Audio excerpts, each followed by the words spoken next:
Welcome to the podcast series Talking Success, connecting the global fintech community. I'm Stacey Jafta, and today I'll be chatting with Angela Yore, Managing Director and co-founder of SkyParlour. SkyParlour is a full-service communications agency for fintech businesses at all stages, from startup to scale-up and scale-out. Hi, Angela. We did it. We did it. I'm so proud of us. I know, we're survivors. After that many attempts, we got through all of our technical issues, and we are now talking today. So, every credit to us. Yes, we didn't give up. How are you, Angela? How's your day going? Really, really well, thank you. I'm surviving COVID, not that I've had COVID, but surviving the pandemic. Mm-hmm. And the light at the end of the tunnel, of course, now in the UK is that we have a good roadmap for getting back to some form of normal. And I guess the whole world in the next 12 months, we will see some normal come back. So I'm really happy about that. I think everyone's excited. We're so excited. And FinTech, of course, is a very important sector to the global recovery of, it's a sector that's hugely growing. In the UK this week, we have a review of the sector that's being done in Parliament by Ron Khalifa, which is going to feed into the budget, the UK Parliament's budget. And, exporting our prowess in the UK in FinTech is something that we are raring to do. And awesome. I've noticed that SkyParlour, my company SkyParlour, is a public relations consultancy that focuses on FinTech. And we also, we're very strong on writing reports and issues-based and policy-based PR and content for our clients. There's a huge demand at the minute as a result of this industry thriving. Yeah, a lot of digitization happening, which has then resulted in a lot of fintechs booming and doing really, really well. While we're chatting though, Angela, why don't you tell me a little bit more about your journey and what essentially led you to building SkyParlour? So I always had that entrepreneurial sort of mindset. At the beginning of my career, I started as an intrapreneur working for a large corporate called Xerox. But I was always working on the cutting edge of new innovations or new services that, in businesses. So that was always important to me. And the first, one of the big roles I had at Xerox was launching a new service across the whole of Europe. But when the internet boom started, I was very curious about it, and I really wanted to get into e-commerce. So I started. That was my journey into FinTech, which was back in 2005. I started working for a company that was an e-commerce fraud prevention platform called Retail Decisions. It was there that we saw this, problem with fraud, that the internet was a great place for a great marketplace for buying things, but the fraudsters were also anonymous and were able to, outwit the retailers. So the retailers started losing significant sums of money to charge back some fraud. And Retail Decisions had an amazing artificial intelligence engine in order to support these retailers from hemorrhaging cash, and also protect, most importantly, to protect the consumer. So, it was there that I did a lot of work working for the CEO on the public relations side, and lots of investor PR. Which is very relevant to the startup sector that we're in now. With this huge boom in startups in FinTech since open banking has, and PSD2 has opened up the market with lots of new players, entering the market. So the whole idea of, attracting investment as a fintech, we do lots of work like that for our clients. It all started in my journey at Retail Decisions, where we built the company from an £8 million turnover through to being sold in different parts for about 450 million. I was part of that journey. I wasn't on all of it, but I was part of that journey where we did acquisitions. We started it up in new countries like China and Australia. I spent 4 months out in Australia, sort of spearheading parts of the business out there. And then that led me to see that working with a number of different agencies, I noticed that there was this gap in the market for a specialist agency in fintech. Fintech's a complex sector, Yes. and it needs people that really, really understand it. And I felt that, I felt that the agencies that I worked were too superficial in their understanding often. And so when we started SkyParlour, I have a business partner called Kimberly Waldron, who we started the company together. We'd worked at Payzone together. It's just gone from strength to strength. Now we have a team of 20 people. We have 19 clients. We work with clients from large, massive Goliaths in payments to we have a division which is focused in on startups called SkyParlour Started. We've got a division called SkyParlour Scale, which is taking those startups into their next evolution. And we've just been received so well by the marketplace. Fintechs, and what I found from the businesses that are building from scratch, they're focusing on the technology. They're not thinking about the PR, how to market this product. You help businesses find their message and purpose. What have you found to be the biggest challenges fintechs face when building a PR plan? I think often, people think that PR is sales messages. So a company might build a great innovation and think that often there's obviously always something special about every new company, and the story of that company and how it got to where it is, usually are fascinating. Sometimes, often with companies, it might be the founder or the CEO that actually tried to do something and couldn't do it and realized that, because they're entrepreneurial in spirit, they saw the gap in the market and took a product from there. And then you get people that are highly experts in payments, that, in startups that see, like SkyParlour, that identified, the gap in the market or created a new way of doing things. But, we tend to find that PR is not just about getting leads. And, we tend that's certainly a big part of it. But PR is about the values of your business. It's about the purpose of your business. It's about what you stand for.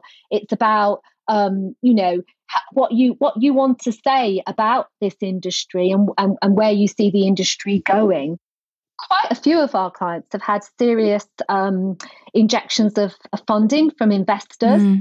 And often why the investors have invested in them is because they've seen them say something forward thinking about the industry. It's not necessarily that it wasn't that they piqued their interest just on the product to start with. It was, the team, the leadership team was particularly special because perhaps that they'd pioneered, a charge on women in business, or there's very, very different reasons why investors are attracted to businesses, and that's what PR is about. It's about giving companies the purpose is always there, but bringing that purpose out, and also for them to realize how important it is to take the responsibility to stand out and stand up. You just mentioned investors, and you help startups position their businesses in the best way for investors. What should startups keep in mind when approaching investors?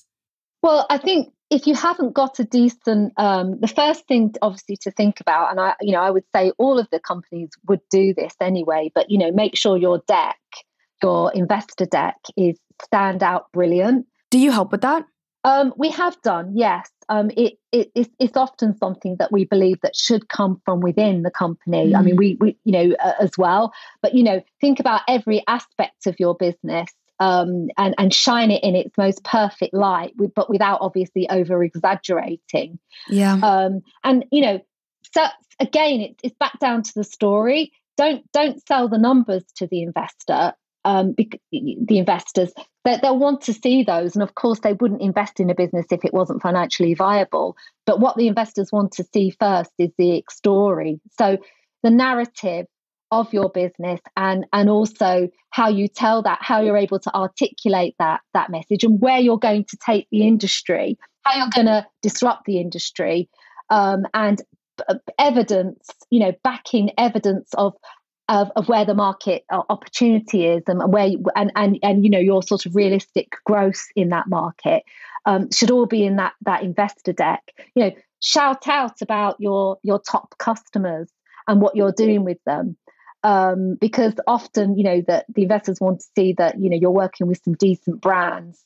And if they don't know those brands, because you're a new company, then sell those brands, sell how exciting that the brands are that you work with, even if you think, oh, well, they would be interested in X, Y, and Z in Russia or wherever.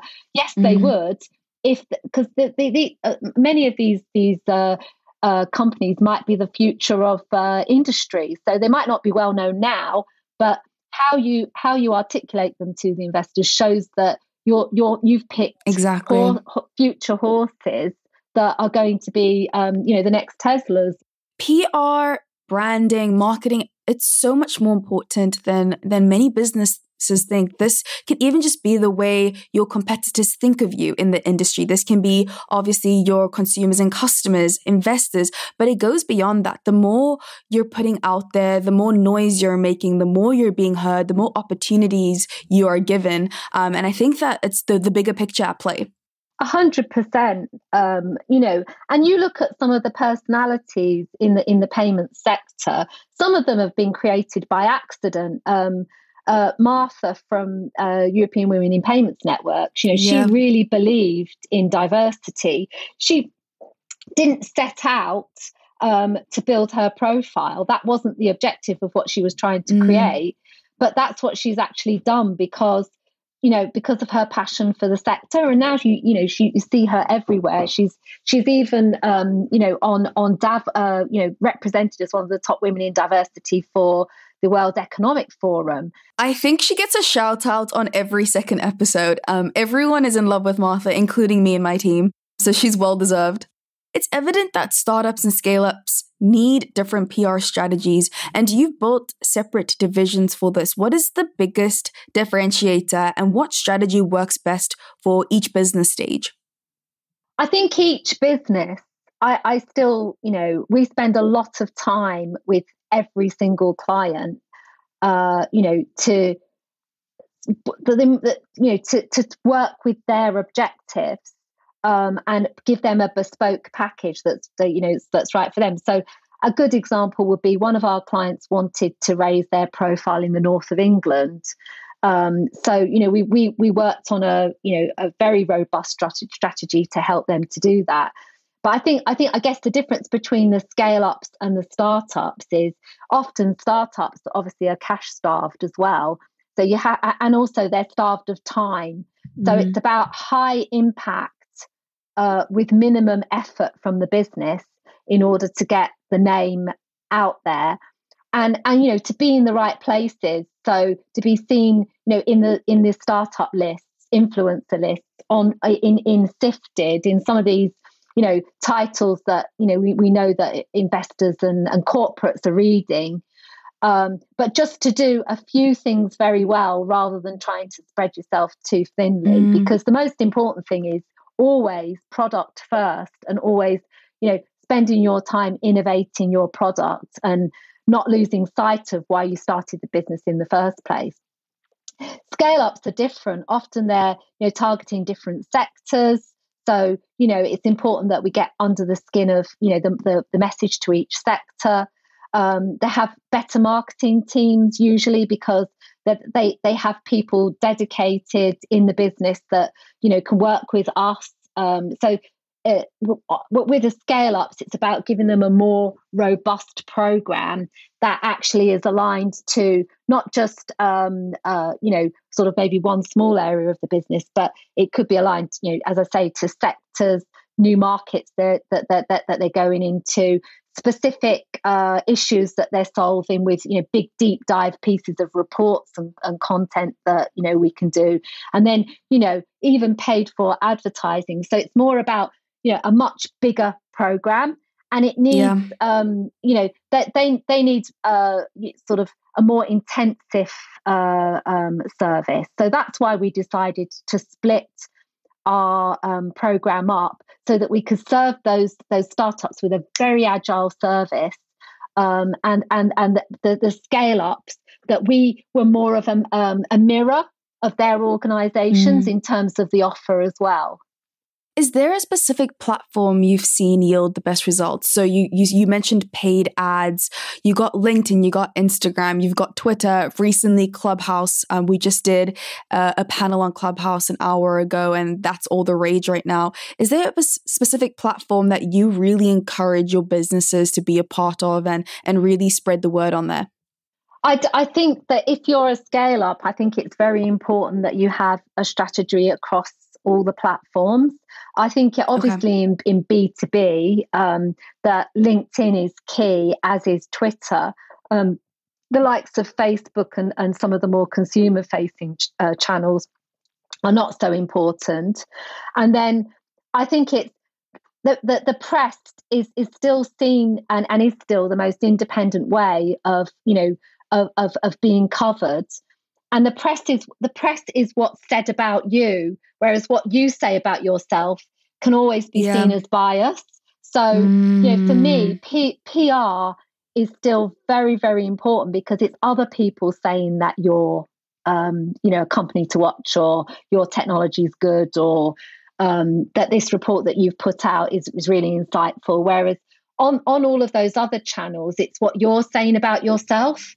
So, I mean, I'm always going to fly the flag for PR, but I do think that that's one of the most powerful channels there is. But, I love all these new channels. Like Clubhouse really enthuses me. We're building a employer branding guide currently, and this is just highlighting different businesses that we think are doing incredibly in this place. Is this something that you encourage businesses when highlighting what they're doing within their organization and how they treat their employees? Is this something that you work on? I would love to hear your thoughts on this and how important you think this is. I mean, it's crucial. It's crucial on a number of levels. On the one level, I think it's important that we all treat each other, well, and look out for each other's mental health, physical health, whether we're at home or we're at work or wherever we are. And so, good employers have programs to support their staff, and it's never been so important with COVID. So, I think it's really important for that reason. The other reason why it's so important, Stacey, is because FinTech is highly competitive, and to attract the best people that you can afford. People want to work for companies that are an extension of themselves and their personalities and their beliefs and what they stand for.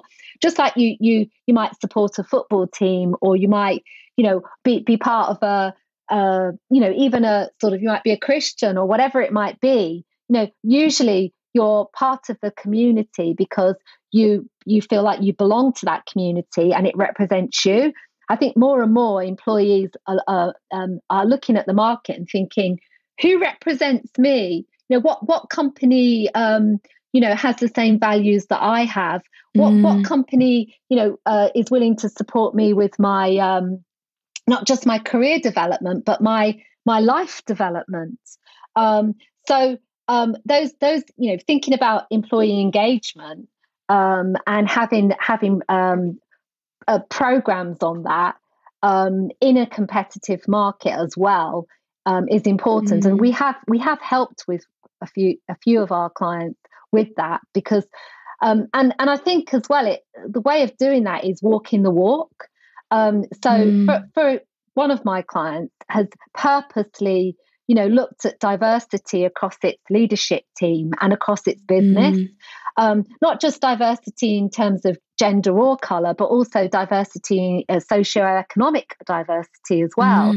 And by doing that, they're investing back into their product development, a broader church of thinking, which is more a reflection of society as well. But that had to come from the leaders, and it had to come from the employee engagement. Because when you're engaging employees, it's not just engaging employees that you've got; it's engaging employees that have left the business, because they will have a narrative around what it was like to work there, and it's also engaging people that you want to attract to the business. So to have a good strategy is key. One of my particular clients is very good on the PR front at making sure that there are a number of voices that represent the company. So female voices, very important.